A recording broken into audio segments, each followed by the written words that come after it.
कहना आसान है कि धन क्या है, कुछ नहीं, हाथ का मैल, बहुत आसान है मैल।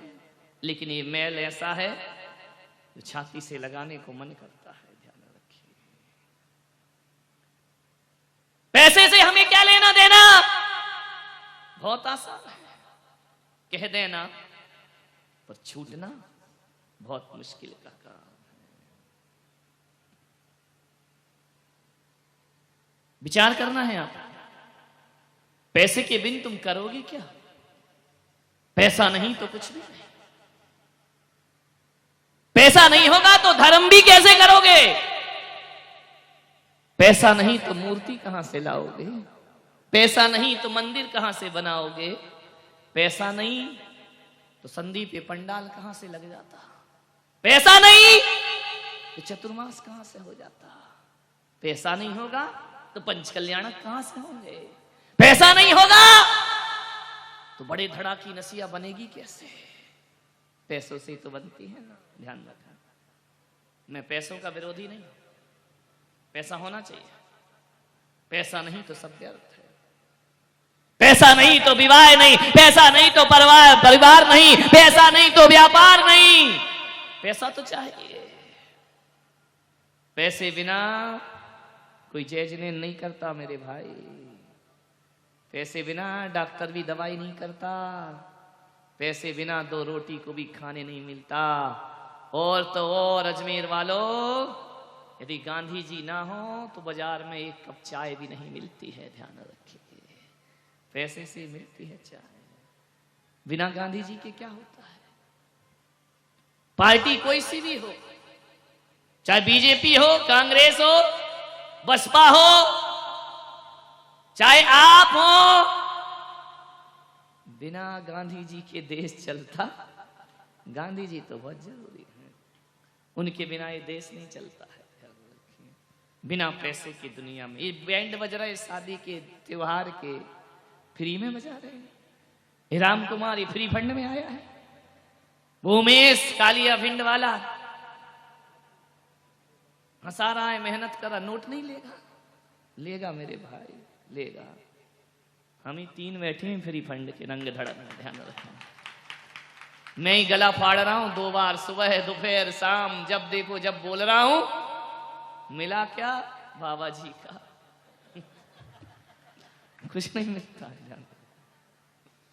है जी। अपनी डमी लिफाफे में करेंगे कोई कमी? कोई कमी नहीं। ध्यान रखना, बिना पैसे, ये कलश फ्री फंड में रखा है क्या? 55 लाख लगे हैं मेरे भाई, 55 लाख। ध्यान रखना, बिना पैसे के क्या होता है? नादान है वो लोग जो धन की बुराई करते हैं। धन कभी बुरा नहीं होता। धन बुरा कहो भला कहो, धन भरा बुरा नहीं होता। धन बुरा हूं भला कहिए, लीन पर उपकार सो। ध्यान रखिए, परोपकार कैसे करोगे यदि पैसा नहीं होगा? पैसा तो बहुत जरूरी है, इसलिए कमाओ पैसा, जोड़ो पैसा। मैं विरोध नहीं करूंगा, मैं तो आशीर्वाद देता हूं कि मैं नंगा रह लूं लेकिन मेरी समाज नग्न नहीं होना चाहिए। मैं तो आशीर्वाद देता हूं सबकी झोलियां भरी होना चाहिए। मैं तो आशीर्वाद देता हूं किसी के घर में भी अन्न के दाने की कमी नहीं होना चाहिए। और गरीब से गरीब घर में इतनी ताकत होना चाहिए कि एक नहीं 100 मुनि भी आ जाएं तो आहार दान का सौभाग्य प्राप्त करना चाहिए। मैं क्यों विरोध करूंगा? मैं तो चाहता हूं मेरी समाज बड़ी संपन्न हो, मैं तो चाहता हूं मेरी समाज धनवान हो। मैं क्यों कहूं मेरी समाज कंगाल हो जाए? नहीं, तो जोड़ियां भरी रहें, हरे रहो भरे रहो, ये दुआएं मैं तुमको प्रदान करता हूं दशलक्षण पर। बोले महाराज आज तो प्रवचन में मजा आ गया, आज तो जल गए लाल दिया। ध्यान रखना, विचार करिए, कोई अन्न की कमी ना पड़े, ऐसा भंडार भरे, सारी दुनिया पर एक छत्र राज करो। ध्यान रखना, मैं तो दुआ देता हूं कि तुम्हें किसी के सामने हाथ फैलाने की जरूरत ना पड़े। इतनी संपदा दे ईश्वर तुम्हें, क्यों नहीं दूंगा दुआएं? एक कुत्ता भी रूखी सूखी रोटी खाता है ना, तो मालिक का भला सोचता है। मैं तो मुनि हूं, घी लगी रोटी खाता हूं, बड़े प्यार से खाता हूं। तुम्हारी उन्नति की सोचना मेरा धर्म और फर्ज हुआ करता है। विचार करना है आपको। मैं बिना घी के खा लूंगा, तुम घी लगी रोटी खाओ। मैं बिना कपड़ों के रह लूंगा, तुम अच्छे अच्छे कपड़े पहनो। मैं बिना मकान के रह लूंगा, तुम्हारी बड़ी बड़ी हवेलियां कोठियां बनना चाहिए। मैं पैदल चल लूंगा, तुम्हारे पास तो मर्सिडीज कार होना चाहिए। पैसा पूरा नहीं है, बिना पैसे के तो तीर्थ नहीं बनेगा। बना लो जिन शासन, बना लो नारेली, बना लो जिन शरणम। काय से बनेगा? हस्तिनापुर काय से बना? अयोध्या काय से बनी? पैसा पैसा, टका हरता टका करता, टका मोक्ष प्रदायक। ध्यान रखिए, इतना पैसा हो, लेकिन एक बात याद रखो, जोड़ो। भगवान ने जोड़ने को मना नहीं किया है। अरे मना क्या नहीं किया, मेरे महावीर ने तो इतना आशीर्वाद दिया है कि मेरी समाज में पैदा होने वाला कभी भीख नहीं मांग सकता है। ध्यान रखना, जिनेंद्र भगवान की कृपा होती है, कभी कोई जैनी भिखारी दिखाई नहीं देगा। अरे रिक्शा चला लेगा, मेहनत कर लेगा, मजदूरी कर लेगा, किसी के सामने भीख नहीं मांगेगा। जैन समाज, इतना पुण्य तो तुम लेकर ही आते हो। इस समाज में पैदा होते ही इतना पुण्य तुम्हारे जीवन में होता है कि तुम्हें भीख मांगने की जरूरत, इतनी ताकत तो लाते हो कि कमा के खा सकते हो। ध्यान रखिए, जिनेंद्र भगवान की शरण का फल है। एक मुट्ठी चढ़ाते हो, बोरे भर भगवान घर में पहुंचा दिया करता है। ध्यान रखना, जिनराज की कृपा है। लेकिन मेरे भगवान ने एक बात और कही है, जोड़ो, खूब जोड़ो, खूब जोड़ो। लेकिन एक बात याद रखना, जोड़ने के साथ साथ छोड़ने की कला भी आना चाहिए। हमारे पूर्वजों ने जोड़ा है लेकिन छोड़ा है। हमारे पूर्वज भरत चक्रवर्ती ने 6 खंड पृथ्वी जोड़ी, सारी दुनिया की संपदा, 18 करोड़ घोड़े, 84 लाख हाथी, 96,000 रानियां, अयोध्या के ही नहीं 6 खंड के सम्राट बने भरत चक्रवर्ती। 9 निधि 14 रत्न के स्वामी हो गए। अपार दौलत, सारी पृथ्वी पर एक छत्र राज किया। लेकिन मेरे पूर्वजों ने जोड़ा तो इतना जोड़ा कि सारी दुनिया अपनी मुट्ठी में कर ली। वो छोड़ा तो इतना छोड़ा, इतना छोड़ा कि तन पर चिंदी भी रखने की आवश्यकता महसूस। ये है जैन धर्म। ध्यान रखना, जोड़ो। ऋषभ देव ने कितना जोड़ा। जो संपदा ऋषभ देव के पास, वो शायद दुनिया में किसी के पास ना होगी। जिनके पिता मनु कहलाते हैं, जिनके पिता कुलकर कहलाए, सारे महान पद ऋषभ देव के घर में मौजूद थे। पिता कुलकर स्वयं तीर्थंकर, ब्राह्मी सुंदरी जैसी प्रथम गणनी आरिकाओं का सौभाग्य प्राप्त किया। कामदेव प्रथम यदि कहीं पैदा होते हैं ऋषभ देव के घर में, बाहुबली बनकर के कामदेव प्रकट हो जाया करते हैं। चक्रवर्ती घर में ही कौन सा पद है जो उनके घर में नहीं था? शांतिलाल जी, सारे ही पद तो थे ऋषभ देव के घर में। ऐसा कोई पद नहीं है, दुनिया के सारे महान पद ऋषभ देव के घर में ही मौजूद थे। ध्यान रखना, प्रथम मोक्षगामी ज्येष्ठ पुत्र अनंत वीर्य, जिसने मोक्ष का द्वार खोल दिया सारे जगत के लिए। ध्यान रखना, प्रथम मोक्षगामी घर में राजा श्रेयांश उनका ही रिश्तेदार, प्रथम आहार दाता। अच्छा हुआ भगवान इस कलयुग में पैदा नहीं हुए, नहीं तो अजमेर वाले कहते वाह रे भगवान, सारी पोस्ट अपने घर में रख ली, दूसरों को कुछ दिया ही नहीं जगत में। ध्यान रखना, सारे पद उनके ही घर में मौजूद। ऐसा कोई सा नहीं। सौधर्म इंद्र, सारा देवलोक हाथ जोड़कर खड़ा जिनके दरबार में, किंकरों की भांति इंद्र नाच रहा है भगवान के। बताओ, हजारों करोड़ों अरबों देवताओं का सम्राट ऋषभ देव के चरणों में किंकर की भांति नृत्य किया करता है। कितना वैभव ऋषभ देव का। जोड़ा तो इतना जोड़ा, किसी के लिए कुछ ना छोड़ा, और छोड़ा तो इतना छोड़ा कि अपने लिए फिर कुछ ना छोड़ा। ध्यान रखिए, यही है उत्तम शौच धर्म। जीने के साथ साथ जाना भी है, इस बात को कभी भूल मत जाना अपनी जिंदगी में। सोचना है आपको, त्याग करने की ताकत अपने अंदर पैदा करो।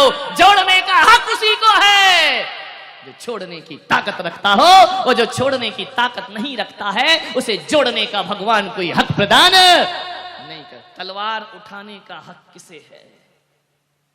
शस्त्र उठाने का हक किसे होता है मालूम है आपको? हथियार रखने का हक किसे होता है? जो रणभूमि में हथियार उठाता है उसे ही हक नहीं होता है, बल्कि तलवार छोड़ने की ताकत जिसके अंदर होती है उसे ही तलवार रखने का हक प्रदान किया जाए। छोड़ने की ताकत है। युद्ध में तलवार उठाना बड़ी बात नहीं है, युद्ध में तलवार फेंक देना बहुत बड़ी बात हुआ करती है। वीर तो वही है जो शस्त्रों से नहीं धर्म से युद्ध लड़ा करता है। मानिए, सोचना है अपने बारे में। पिछले पर्यूषण से इस पर्यूषण तक मेरी मन की शुद्धि हुई है या नहीं हुई है? मेरा मन पवित्र हुआ है या नहीं हुआ है? मेरी आसक्तियां कम हुई है या नहीं हुई है? पदार्थ रहे, आसक्ति मत रखो, ध्यान रखना। अभी लोग देख रहे हैं ना, मेरा कमरा, मेरी ये ठाट बाट, अरे वाह महाराज, क्या महाराज आए हैं अजमेर में। कमरा तो देखते ही बनता है।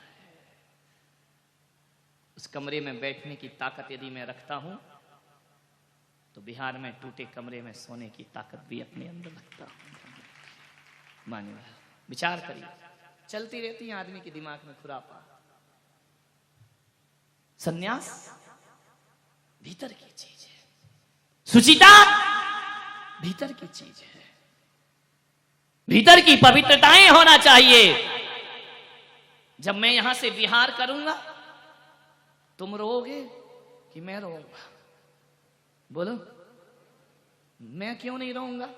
इतनी अच्छी रोटी दी, इतनी सेवा की, इतनी अच्छी धर्मशाला दी, इतनी अच्छी व्यवस्थाएं दी, इतने अच्छे अच्छे तुम भक्त हो, मैं क्यों नहीं रोऊंगा? तुम क्यों रोओगे?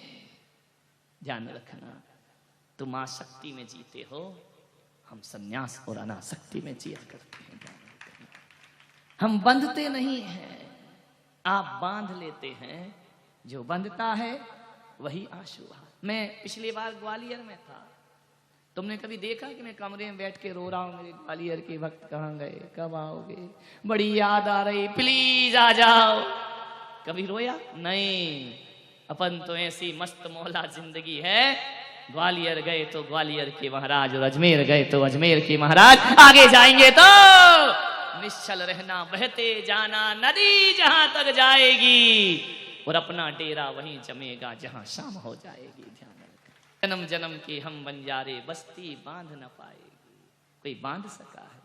संतों को, हवाओं को, नदी को कोई बांध नहीं सकता मेरे भाई। संत तो निर्बाध घूमा करते हैं, आप बंधे हैं। आपकी तो हालत खराब है। मेरे पास रहोगे तो घर याद आएगा, घर जाओगे तो महाराज याद आएंगे। करें क्या हम अपनी जिंदगी में? इधर कुआं उधर खाई, तकदीर में रोना ही रोना लिखा है, करें क्या? महाराज गए तो रोने लगे, महाराज के पास गए तो घर की याद में रोने लगे। अब चलते हैं महाराज का, बोले घर वापिस। अरे तुमको तो हमारी याद आ रही थी ना, तुम तो हमें बहुत याद करते थे, अब क्यों वापिस? ध्यान रखना, घर का ना, मैं हल्की बात नहीं बोलता हूं, ध्यान रखिए। मैं इतने अच्छे गुणों का वर्णन अपने हाथ से, मुंह से नहीं करता, आप स्वयं बताएं। ध्यान रखिए, मानिए, क्या जिंदगी?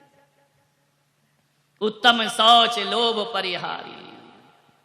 लोभ की तासीर है, वह इच्छाओं को, आशाओं को बढ़ाता है, आश्वासन देता है।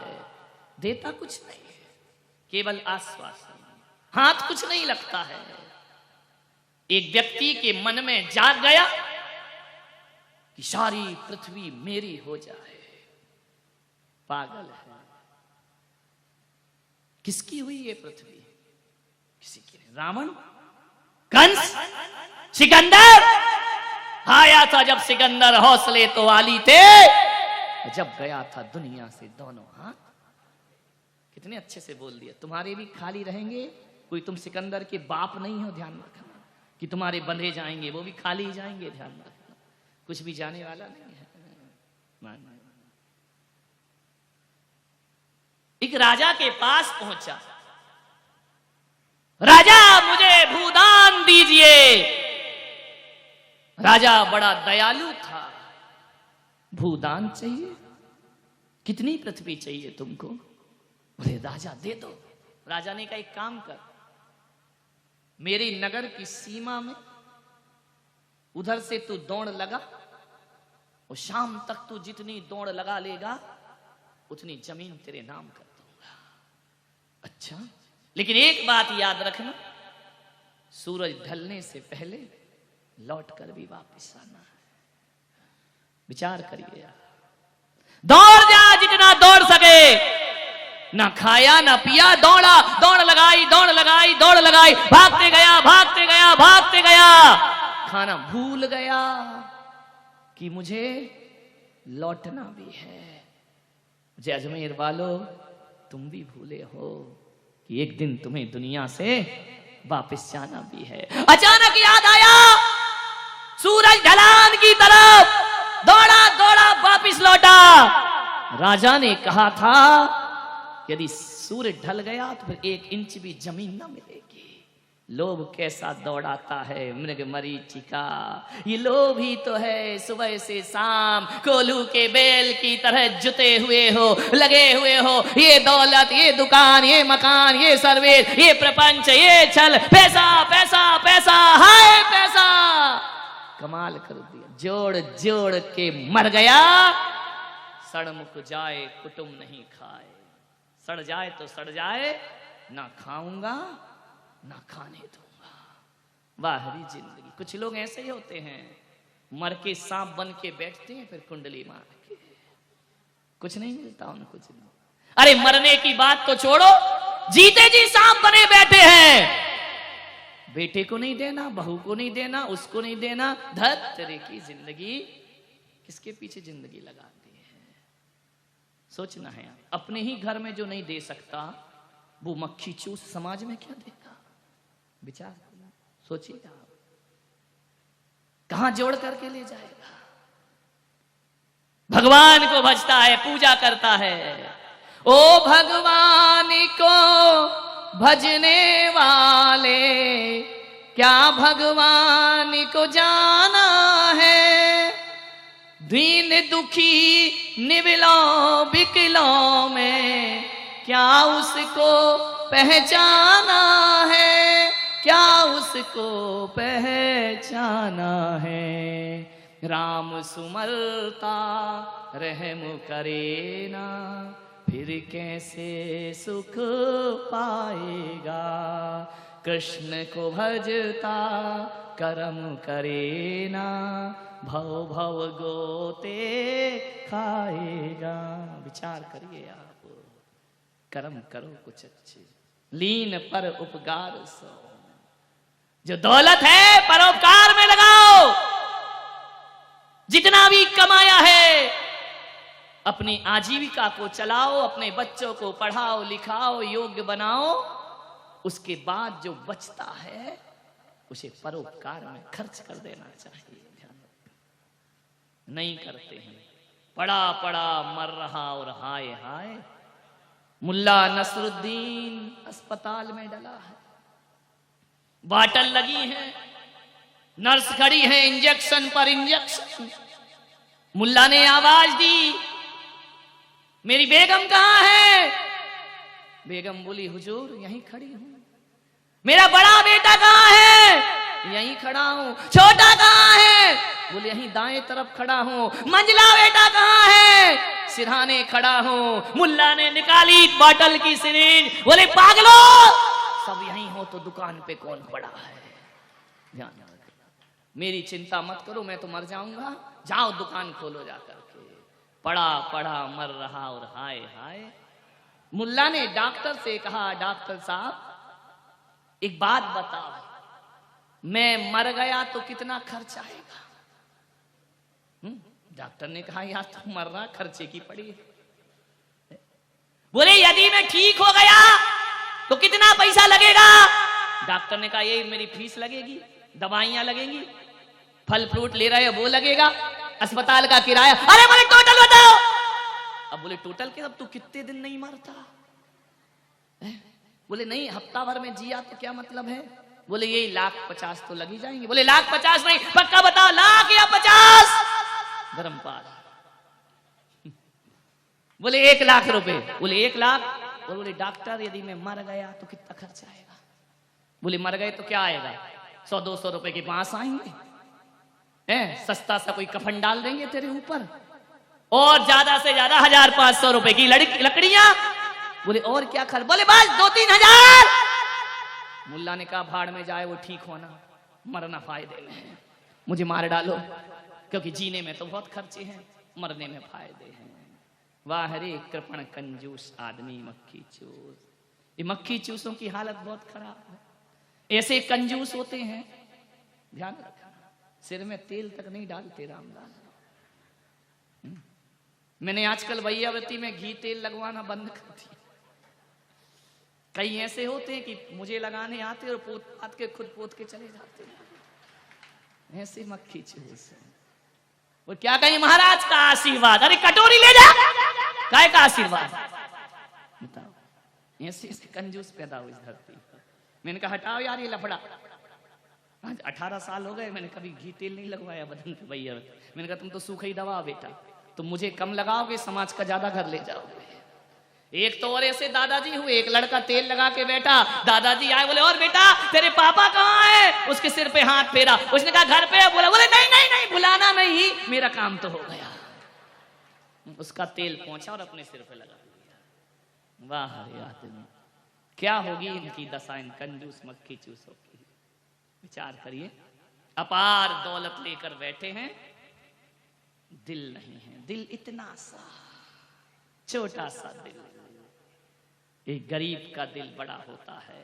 ध्यान रखना, तमाम ऊंचे दरख्तों से बच के चलता हूं, मुझे पता है साया किसी के पास नहीं। गरीब की झोपड़ी में सर छुपा सकते हो, अमीरों का तो कोई भी लिबास नहीं। ध्यान क्या करोगे इस दौलत? खुद ही नहीं भोग पाए, किस काम की वो अमीरी कि तुम्हें देखकर वो लगे ही ना कि तुम अमीर हो। किस काम की ऐसी दौलत, क्या काम की? सोचिए, अमीर लगना चाहिए। वो फकीर ही क्या जो दिल से अमीर ना हो, और वो अमीर ही क्या जो दिल का फकीर ना हो।